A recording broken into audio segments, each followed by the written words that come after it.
এক বক্তা মিডিয়াতে শুনেছি বলেছে, কৌমি আলেমদেরকে কটাক্ষ করে বলেছে এদের জ্ঞান নাকি চৌদেওয়ালে সীমাবদ্ধ।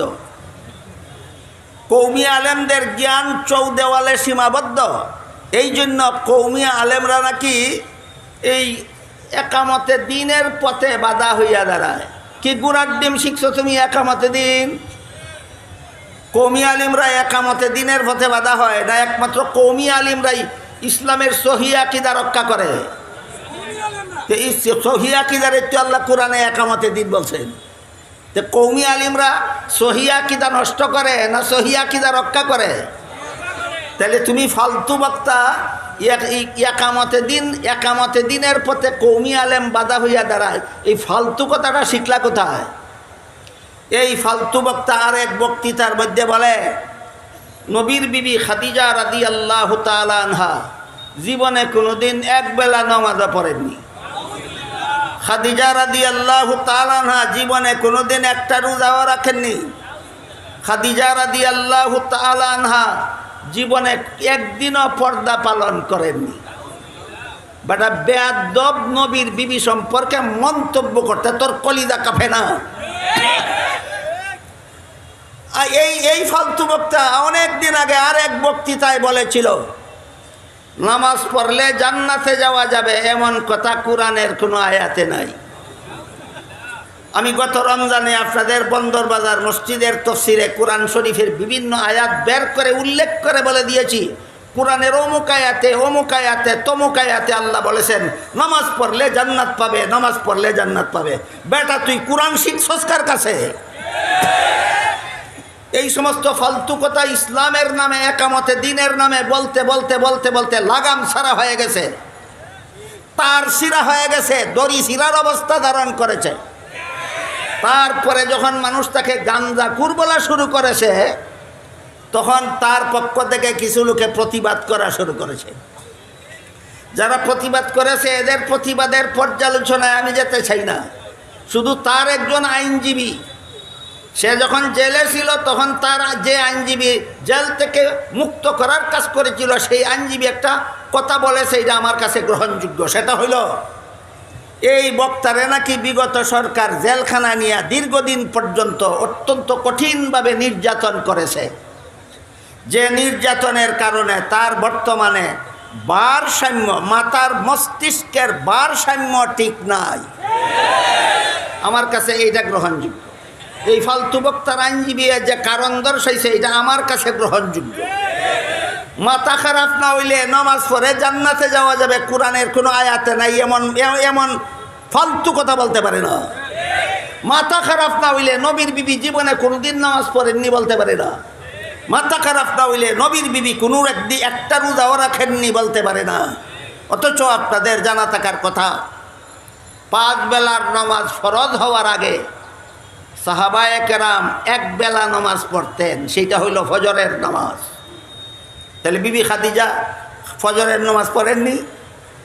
তাহলে এক বেলা নামাজও পড়েন নাই। বেটা ফালতু তুই শিখলে কোত্থেকে? আমি তোরে দোষী না, তোর আইনজীবী কইছে তোর মাথা খারাপ। এরপরে রমজান মাসের রোজা ফরজ হওয়ার আগে আশুরার রোজা ওয়াজিব ছিল, এটা আপনাদের জানা থাকা দরকার।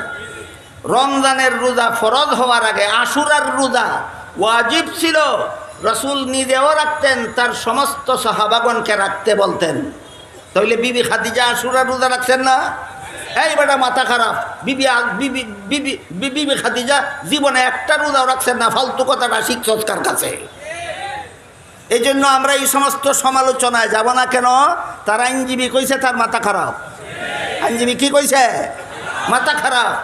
তাহলে আমি আইনজীবীকে অনুরোধ করে বলবো, মেহরবানি করে তোমার এই গুড়ার ডিম একামতে দিনওয়ালা এই ফালতু বক্তায় কইছে কৌমি আলেমরা নাকি চৌদেওয়ালের সীমাবদ্ধ এলেম রাখে, এই জন্য কৌমি আলেমরা নাকি একামতে দিনের পথে বাধার সৃষ্টি করে। শিখ বেটা আগে গুড়ার ডিম কি শিখছস? একামতে দিন কারে কয়? আর কৌমি এলিমের ফরিদি কত দূর সেটা আমি বলতে চাই না, তোমার এলিমের ফরিদি কত দূর? তুমি যে বলো কোরআনে আল্লাহ বারবার বিভিন্ন আয়াতে বলেছেন নামাজ পড়লে জান্নাতে যাবে, নামাজ পড়লে জান্নাতে যাবে। তুই বেটা একটা আয়াত কোরআনে খুঁজে পাস না, তুই 4 দেওয়ালের বাইরে গিয়ে তোর এলিমের ফরিদি বাড়লো কত?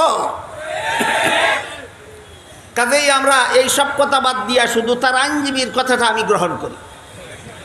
বলতেই পারে তার মাথা খারাপ, বলতেই পারে তার মাথা খারাপকে এখানে মঞ্চে মাইকের সামনে কেউ ধরবে? তো মাথা খারাপ হইলে এই ফালতুটারে মাইকের সামনে নেও কেন? সত্যই যদি মাথা খারাপ হইয়া থাকে এই সমস্ত ফালতু কথা বলে, মাথা খারাপ হওয়ার কারণে কওমি আলেমদের বিরুদ্ধে বিশুদ্ধার করে, মাথা খারাপ হওয়ার কারণে একামতে দিনের বান্ধ ব্যাখ্যা করে, মাথা খারাপ হওয়ার কারণে যদি নবীর বিবির বিরুদ্ধে কটূক্তি করে, এই মাথা খারাপটাকে দড়ি দিয়ে বেঁধে রাখো না কেন, মঞ্চে আনো কেন? হ্যাঁ, মঞ্চে আনার কারণ হইল মালপানি। মঞ্চে আমি জানি অনেক বক্তারা মঞ্চে যায় আপনাদের দিন শিক্ষা দেওয়ার জন্য নয়, মালপানি কামাই করার জন্য। মালপানি কামাই করার তাল তো ঠিক আছে, নবীর বিবির বেলায় মাথা খারাপ, নামাজ রোজার বেলায় মাথা খারাপ, কওমি আলেমদের বেলায় মাথা খারাপ, একামতে দিনের অপব্যাখ্যার বেলায় মাথা খারাপ, মালপানি কামানির সময় তো মাথা খারাপ না। এটারে বাংলায় কয় জাতে মাতাল তালে ঠিক। জাতে মাতাল তালে ঠিকের একটা গল্প আছে, আপনাদেরকে বলি।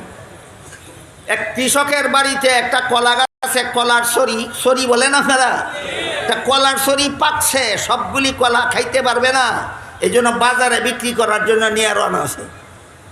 রাস্তায় একজন পাইকার সবগুলি কলা 20 টাকা হালি ধরে পাইকারি ধরে কিনে নিয়েছে। এখন কত হালি কলা গনে দিতে হবে কিনা, কলার মালিকে গনে আর খরিদ্দারকে দেয়, গনে আর দেয়, 4টা করে হালি গনে আর দেয়, ফাঁকে ফাঁকে 3টা করে হালি গনে। 4টা করে হালি গনে আর দেয়, ফাঁকে ফাঁকে কয়টা গনে? 3টা। যখন খরিদ্দারে প্রথমবারে ধরল, এই মিয়া তুমি এখন 4টা হালি গনছ না 3টা হালি গনছ, কয় ভাই সরি আমার মাথাটা ঠিক নয়। আবার যখন 3টা হালি গনছে আবার কয় আমার মাথাটা ঠিক না। আবার যখন ধরছে কয় ভাই আমার মাথাটা ঠিক না। এইবার খরিদ্দারে কয়, আরে বেটা তোর মাথা যদি ঠিক না থাকার কারণে ফাঁকে ফাঁকে 3টা করে হালি গনস, তাইলে তো মাঝে মধ্যে 5টাও হালি গনতে পারস। কয় এত খারাপ হইছে না,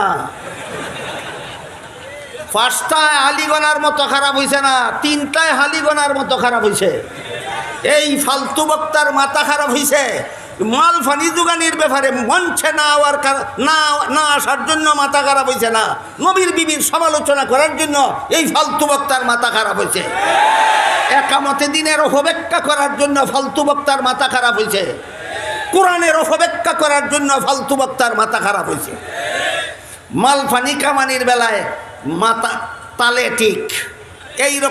এইরকম পাগল রে কয় জাতে মাতাল তালে ঠিক। এই সমস্ত মাতালদের মাতলামির কারণে আপনারা যেন একামতে দিনের অপব্যাখ্যা গ্রহণ না করেন, আপনারা যেন কোরআনের অপব্যাখ্যা গ্রহণ না করেন, আপনারা যেন কওমি আলেমদের বিরুদ্ধে বিশুদ্ধার সরল মানে গ্রহণ না করেন। তাই একামতে দিনের অর্থটা সুস্পষ্টভাবে এখান থেকেই বুঝে নেওয়া দরকার।